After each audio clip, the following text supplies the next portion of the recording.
Seja bem-vindo à nossa aula de Física para a segunda série do ensino médio da Rede Estadual de Goiás. Esse é um projeto SEDUC em Ação, que contará com um programa diário para levar até você conhecimentos escolares. Eu sou o professor Fontinelli e falarei hoje de estudo dos gases, conteúdo importantíssimo para a segunda série do ensino médio. Então vamos lá, galerinha?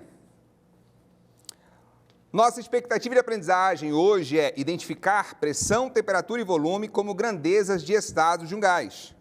E a primeira coisa que nós vamos ver é exatamente uma equação de Clapeyron. E aí você vai ter exatamente o quê? 5 grandezas. Mas é fácil você memorizar essa fórmula. Por quê, pessoal? Porque, olha só, toda pessoa quer encontrar na sua vida o seu grande amor. E nada melhor para você encontrar o seu grande amor que você orar por ela, para encontrá-la, para rezar para encontrá-la, não é isso? Então aqui, olha, você vai falar assim, olha, pressão, volume, número de moles, R e T. Por você, nunca rezei tanto para encontrar esse grande amor, não é isso, pessoal? Então fica fácil você memorizar assim. E as grandezas que nós vamos utilizar e estudar aqui são pressão, volume, número de mol, uma constante que vai aparecer para a gente e a temperatura, beleza? Vamos lá então.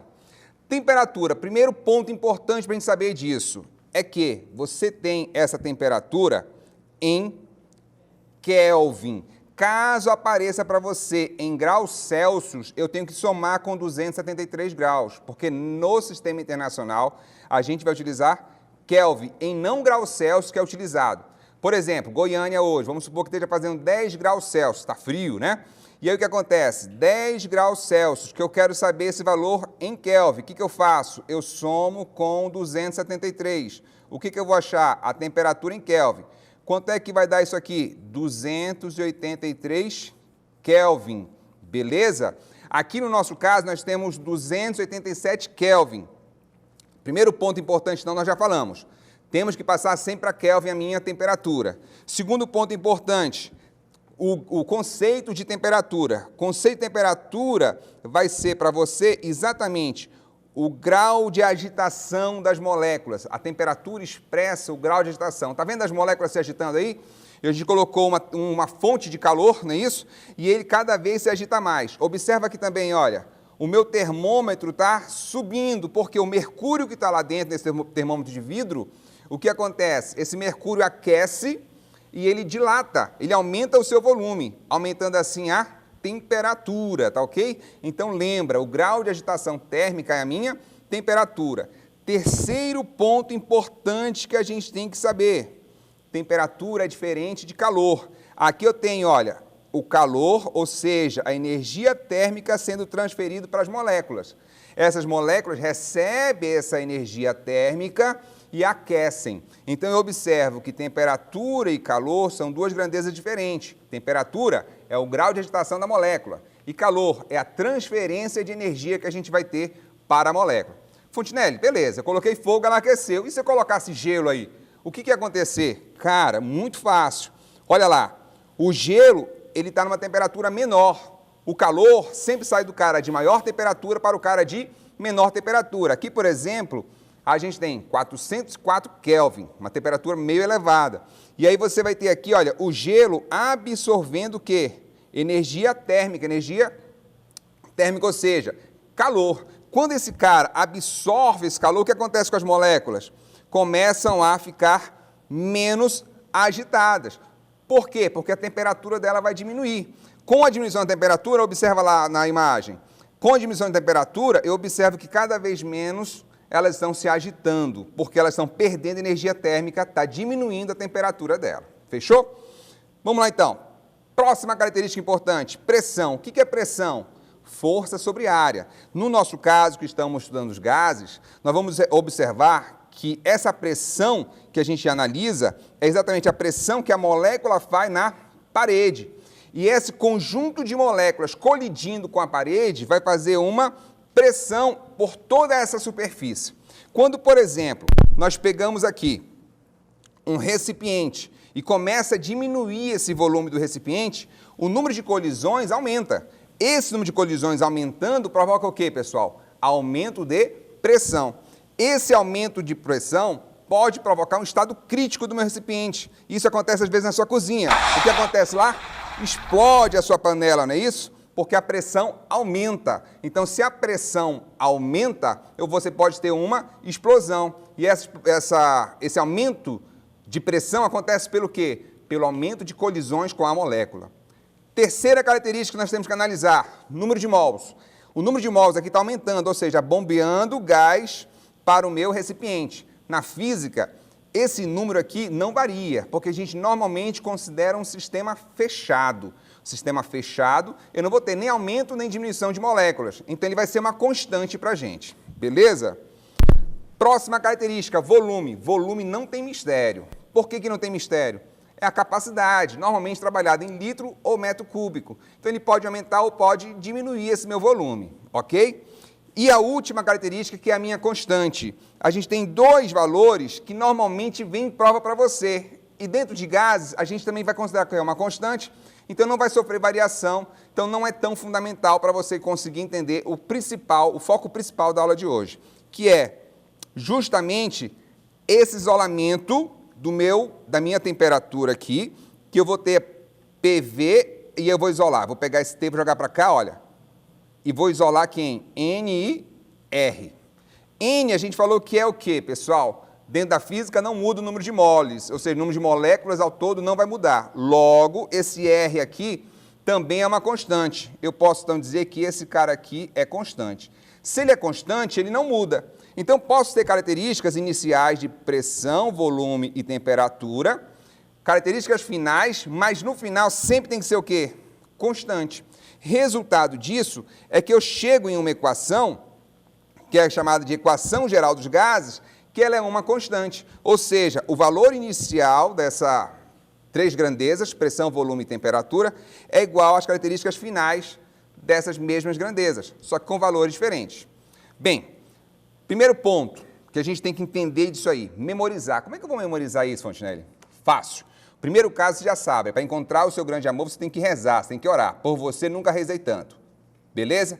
E a segunda forma que você vai ter, que é a equação geral dos gases, como é que você vai memorizar isso? Da seguinte forma. Lembra uma música que tinha antiga, que falava assim, olha, Eguinha Pocotó?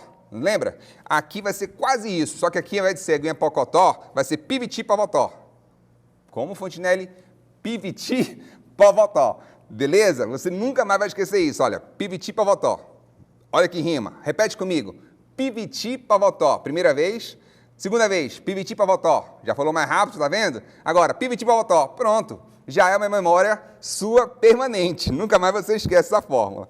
Bem, nós podemos ter três variações, mas o importante é você entender a equação geral. Por que equação geral? Olha só. Primeira variação que eu posso ter. Iso, o que significa? Igual. Volumétrica. O que é igual, então? O meu volume.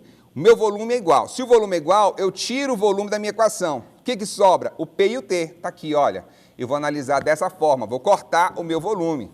Agora, segundo caso, iso, de novo. O que é iso? Igual. Bárica, pressão. Então, o que é igual nos dois? Pressão. Então, eu tiro a pressão. Se eu tiro a pressão, o que sobra? Volume e temperatura. E terceiro e último caso da variação da equação geral dos gases. Iso, o que, pessoal? Térmica. A temperatura se mantém constante, não muda. Então, tira a temperatura. O que fica? PV igual a PV. Fontinelli, são três fórmulas que eu tenho que decorar. Não, não são três fórmulas. É essa fórmula. E aí você pensa, se a questão falar que o volume é igual, corta o volume. Se a questão falar que a pressão é igual, corta a pressão. Se a questão falar que a temperatura é igual, corta a temperatura. Fechou?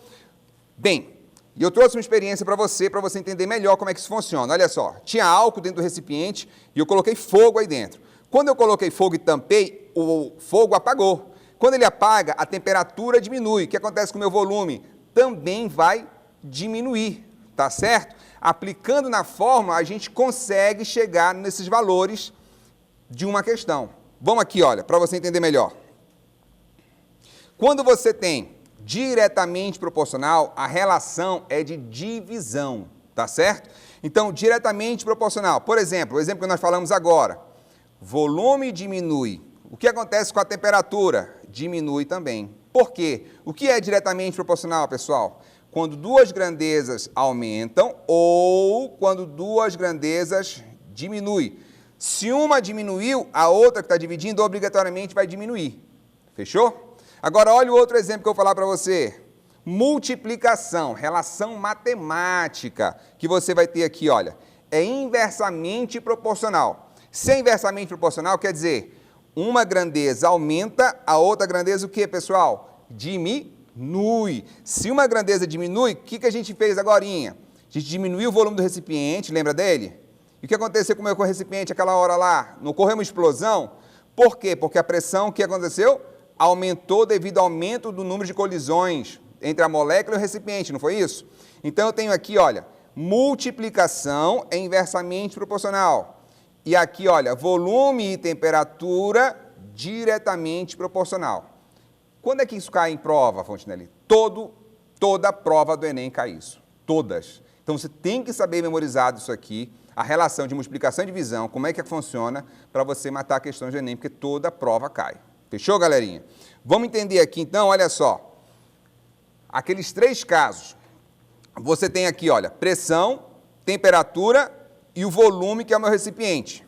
O que eu vou fazer? Vou analisar aqui, olha, 300 Kelvin, a minha pressão e o meu volume. Só que ele é isovolumétrico. O que é iso? Igual. E volumétrico? Volume. Posso cortar, então, quem, pessoal? O meu volume. Se eu tiver uma pressão aqui inicial, olha, de 80 atm, pressão inicial, estou colocando aqui, olha, 80. E a minha temperatura aqui, pessoal, de 300. Temperatura 300. A minha pressão, a minha nova pressão, vou supor que seja 160. Qual vai ser a temperatura que eu vou atingir? Vamos verificar? Se eu pegar aqui, olha, jogo o meu T para cá, multiplicando com 80. Então vai ficar 80 vezes T igual a 160 vezes 300, não é isso? O que acontece com esse 80 aqui, o 300? Vai passar dividindo, não vai, pessoal? Olha lá o que vai acontecer aqui, olha. Eu estou pegando, aumentando a minha temperatura e diminuindo e aumentando a minha pressão. Resultado disso, que nós temos o que é? A temperatura vai chegar em quanto? 600 Kelvin. Beleza, pessoal? Então, a gente aplica essa equação como? Se é isovolumétrica, eu corto o volume, jogo o valor da pressão da temperatura para achar o valor da minha temperatura. Beleza? Galera, nosso tempo encerrou, infelizmente. Agradeço a todos vocês, muito obrigado. E fique ligado, após o intervalo teremos aula de Biologia para os estudantes do ensino médio na 2ª série. Forte abraço e até a próxima.